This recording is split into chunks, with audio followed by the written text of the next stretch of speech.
حاسه انك تايهه وقدامك بدل الفيديو مليون بيشرح لك ازاي تتعاملي مع طفلك في اول سنين في حياته، مشتته من كل المصادر دي ومش عارفه تسمعي كلام مين. نفسك في كتالوج وفي خطه شامله لكل جوانب الحياه تمشي فيها مع ابنك او طفلك الصغير اللي لسه في اول سنين في حياته.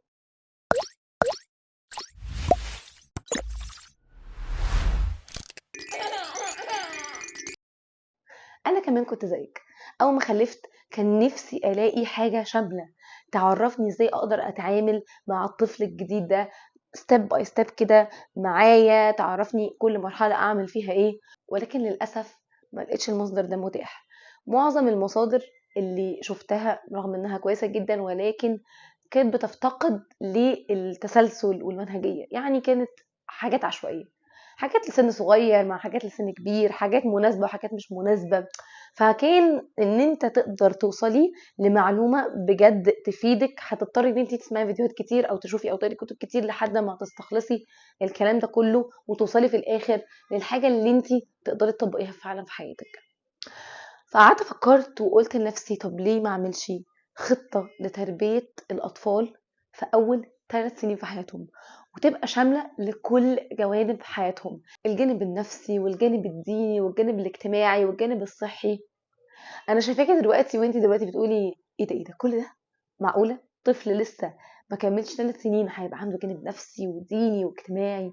ازاي يعني؟ تخيلي نقط، وتخيلي ان ابنك مش محتاج منك بس ان انت تغيري له وتاكليه في الفتره دي، لا، ده في احتياجات اكبر من كده بكتير الواحد اكتشفها لما بدأ ان هو ياخد كورس عن التربيه ويقرا كتب في التربيه، ولقى انه بجد محتاج ان هو يلخص بقى ويكتب كل الاستفاده اللي استفادها دي في شكل نقط عمليه يمشي عليها. وحبيت ان انا اشارك النقط دي معاكم، وان شاء الله باذن الله هتكون سلسله مفيده جدا لكل ام بتبدا لسه رحله الامومه بتاعتها، او لو كنتي بنوته وخلاص قربتي على الجواز فبرضه السلسله دي هتبقى مفيده جدا ليكي. هتاخدي فيها زي اوفر فيو كده عن التربيه وعن التعامل مع الاطفال وعن حتى فتره الحمل الاخيره والتحضير والكلام ده كله. اهلا بيكم في فيديو جديد من انتي والف وظيفه. في القناه هنا هنتكلم عن كل حاجه تخصك، احلامك وشخصيتك ونفسيتك وافكارك، الالف حاجه اللي وراكي ونفسك انك توازني بينهم.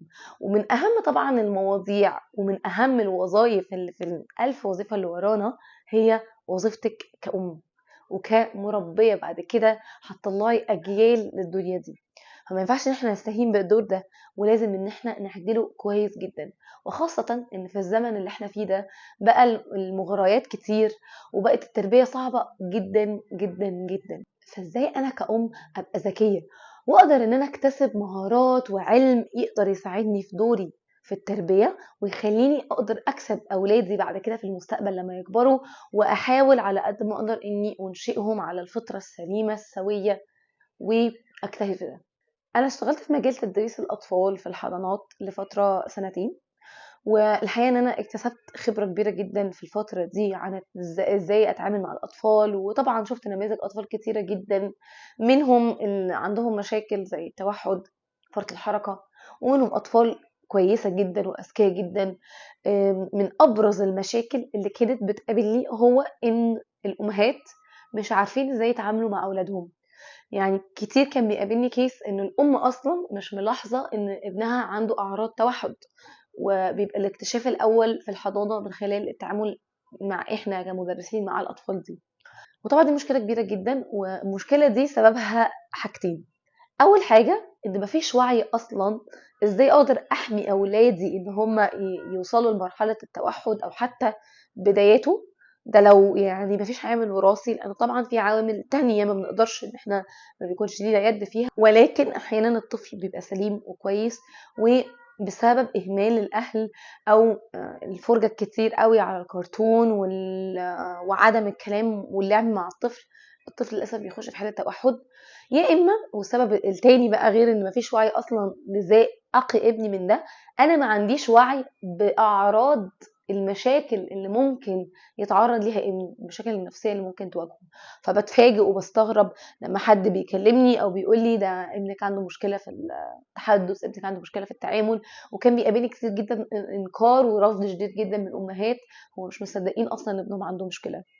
وبياخدوا وقت كبير جدا عشان يستوعبوا النقطة دي.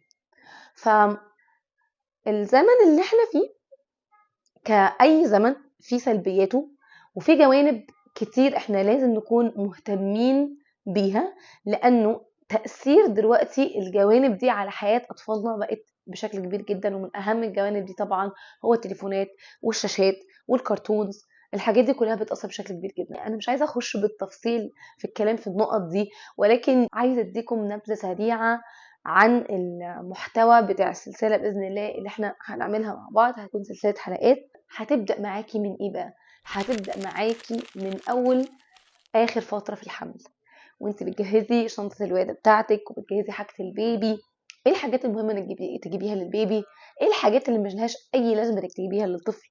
انا شفت فيديوهات كتيرة جدا كانت بتقول حاجات مبالغ فيها واشتريتها وبعد كده اكتشفت ان ملهاش لازمة، وحاجات تانية كنت المفروض اشتريها واشتريتهاش، وحاجات تالتة الحمد لله اني قررت اني ما اشتريهاش وفعلا طلع عندي حق ان انا ما اشتريتهاش.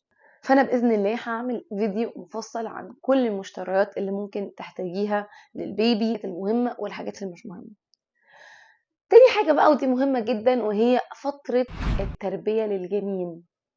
ودي كانت مفاجأة بالنسبة لي برضو لما اتعلمت ده، انه فترة التربية ما بتبدأش من لما البيبي بيكبر، لا، ده من هو في بطنك. في بعض الخطوات وبعض الحاجات اللي لازم تعمليها مع البيبي بتاعك وهو لسه جنين في بطنك.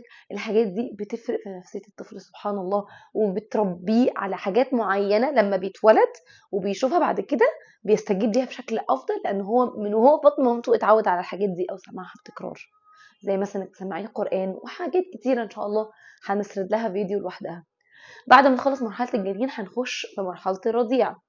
البيبي اللي لسه بيرضع في أول فترة في حياته، أول أسبوع من ولادته، وبعد كده الشهور الأولانية لحد ما يتم سنة وسنتين وثلاثة. في كل مرحلة من المراحل دي هنتكلم عن الجوانب المختلفة اللي لازم تكون ممتلئة للطفل بتاعك. الجانب الصحي، الجانب النفسي للطفل ده جانب مهم جدا وكبير جدا، الجانب الديني والجانب الاجتماعي للطفل. الجوانب دي كلها مهمة جدا وهنسرد بعد كده أهميتها. واللي أهم من ده كله إني بإذن الله هعمل فيديو مخصص بس على إجابة سؤال مهم جدا إن كل واحدة فينا تسأله لنفسها، وهي أنا ليه بربي؟ وإيه الهدف من التربية دي؟ وإيه الوسيلة اللي أنا هتبعها عشان خاطر أربي أولادي؟ كل الأسئلة دي وإن شاء الله بإذن الله حاجات أكتر هتبقى في السلسلة بتاعتنا.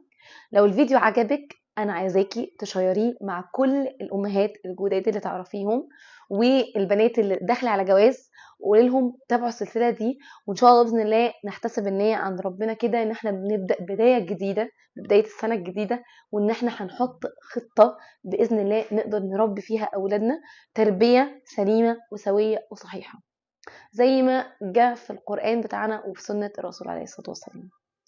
وبكده نبقى وصلنا لنهايه فيديو النهارده. يا رب يكون عجبكم، ما تنسوش تعملوا شير ولايك وسبسكرايب، واستنوني في حلقه جديده من سلسله دليلك الشامل في التعامل مع الاطفال في اول سنه في حياتهم.